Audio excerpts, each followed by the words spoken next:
It's the Monday Morning Show. Today is July 12th, 2019. I'm Ken LaSalle, author and all-around nice guy at kenlasalle.com. And we're doing another unscripted episode, which means I'm probably going to babble a little bit, but if you're willing to put up with that, well, I'm still going to be here talking one way or the other. I've been wrestling with ideas for this episode of the podcast, and today what I'd like to talk about is my last hike of the summer. Now, you may not know this, but I live in Southern California, and when we get into the summer months, especially once we hit July, hiking's pretty much off the table. The temperature goes way up, and I don't know about you, but I am not a fan. Now, just to recap the rest of my year and how that's been going hiking-wise, this year has kind of sucked when it comes to hiking. You know, I started out with a lot of energy, ready to take on the PCT, and once March hit, I was down for the count. I was sick for more than 2 months.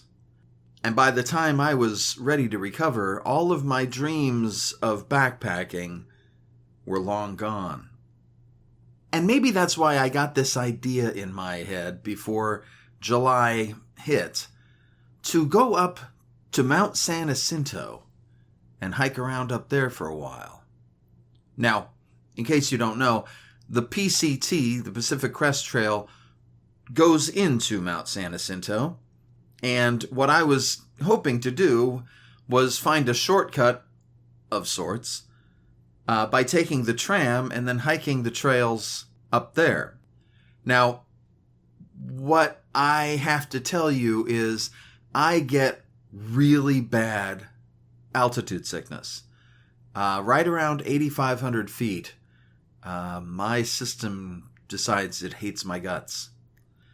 Now, some people, some people are far less fortunate. Some people get altitude sickness around 7,000 feet. And I feel for them.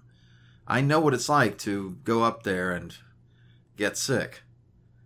So my plan was to go up to Mount Jacinto and get acclimated, get used to the altitude, and not climb the peak, but at least get out there to where the PCT is and where I could start to see a backpacking trip that I could put together. And I had it all kind of figured out in my head. I would go up Mount Jacinto and down the other side. I'd take the tram up one side and go down the other side to Idlewild.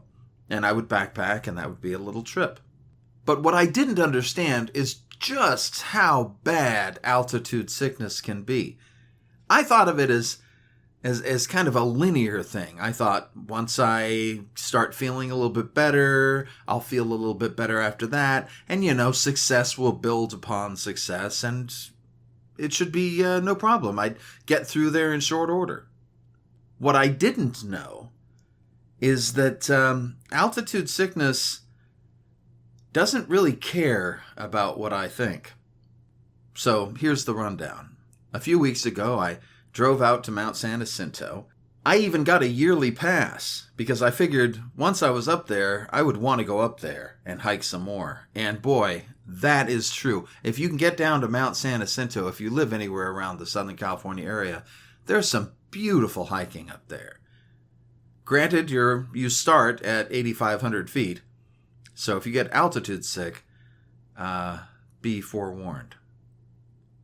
So the first day I went up, I got to the top of the tram and felt sick as a dog. 8,500 feet, as expected, I got altitude sick.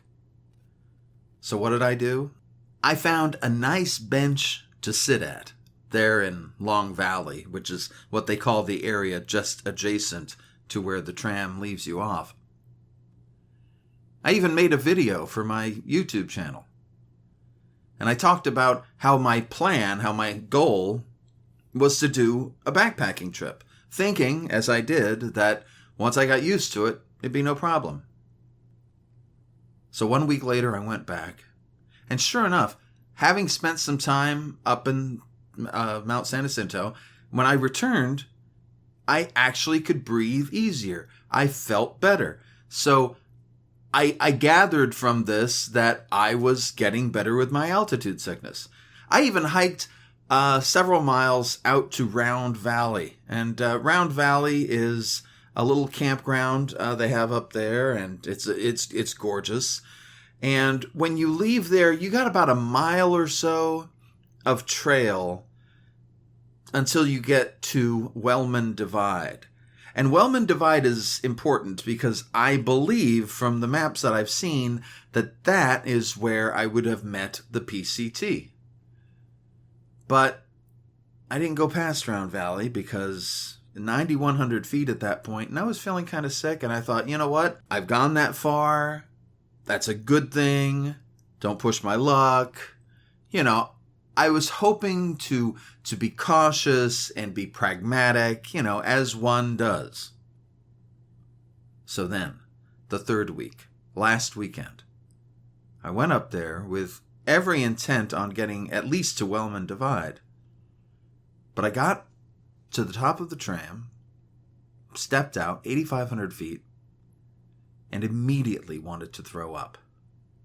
I walked through the little reception area, lobby, whatever you'll call it, and found a bench outside to get some air, and immediately took some video of myself saying that I didn't know what would happen, but I was going to try and hike.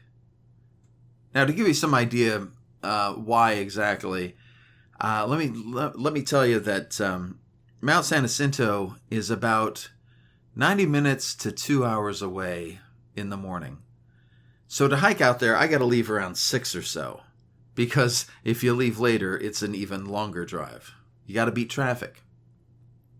So you get up there after having driven for a couple hours, you do your hiking, and then when you drive home, or I should say when I drive home, it's about 3 hours to get home. So it's a little bit of a drive. So you don't want to get there and then think, oh, well, I'm feeling sick, I guess I'll go home. I know I didn't. So I thought, I'll just do what I'd been doing. I'll take it easy, I'll take it slow, I'll take plenty of breaks, and I'll hike up to Round Valley. Now again, that's just a couple miles, a little more than a couple miles, and about 600 or 700 feet of climbing. It's not a lot, but when you have altitude sickness, it's pretty much murder. And I found that out on last Saturday. Actually, it was 2 Saturdays ago.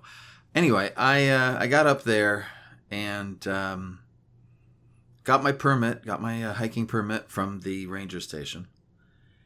And I took it super slow. I walked, so I let everybody pass me. I was going slower than I normally walk. I mean, I was just really slowing it down. And still, I had to take 5 breaks on the way up. It took me 3.5 hours to get to Round Valley. And I took 5 breaks, which is about a break every 42 minutes. And my criteria for taking a break was just to find a nice, big, flat, preferably shaded, preferably place to lie down. And I would do that. I would lie down for 10, 15 minutes, catch my breath, catch my equilibrium, and then start up again. You see, what altitude sickness does to me is it makes me very short of breath. Of course, I have to fight for breath. And one offshoot of that, which I think is really weird, is after I hike up there, my chest hurts. My sides hurt. And all I can figure is it's all that deep breathing, struggling to get as much air into my lungs as I can because I'm not getting enough oxygen. So I'm short of breath, disoriented quite often. Not for a long time, only for a couple seconds, long enough for me to stop and go, hold on a second, and then I realize what's going on. So not terrible. But then there's the nausea and the headaches. and the general just feeling of just wanting to die. Also, on this particular occasion, a schizophrenic attack was triggered, and that just made it even worse. So I'm trudging along and just doing what you do in that situation, which is just trying to make the best of it, trying to enjoy it as much as possible. It's beautiful up there. The weird thing is I was up there for 3 weeks. I didn't see a single animal. No wildlife at all. I heard someone say that they saw a salamander, but I didn't see it. I heard birds, but I didn't see any birds. Didn't see any lizards, any squirrels, any rabbits, any wolves, any coyotes, any bears. Nothing but people. People and trees. So that was a little odd. But other than that, it's gorgeous, and I can't wait to go back. But now I know what I didn't know before, which is basically that when you have altitude sickness, it's going to do what it does. There's really no predicting it.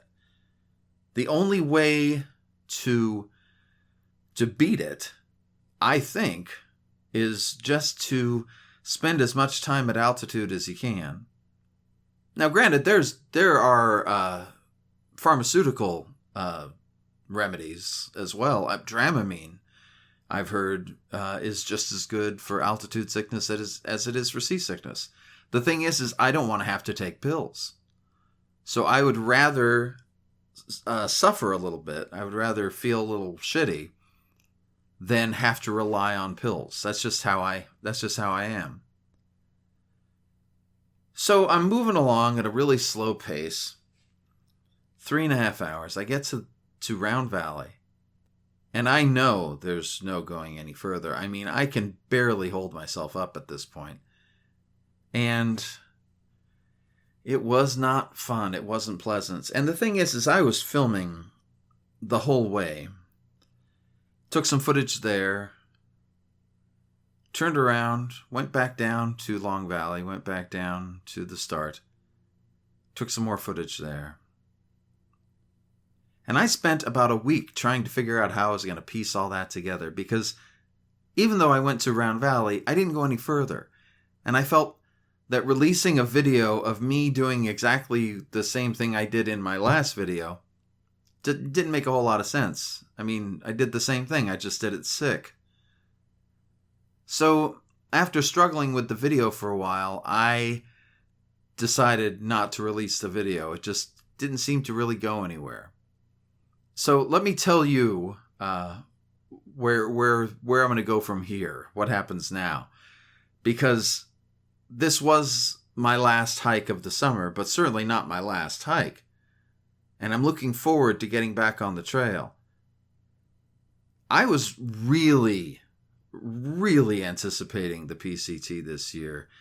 I had no plans on doing the entire Pacific Crest Trail, but I wanted to hike, 100, 150 miles, maybe 200 miles. I wanted to go a little bit. I wanted to see a little bit of the trail.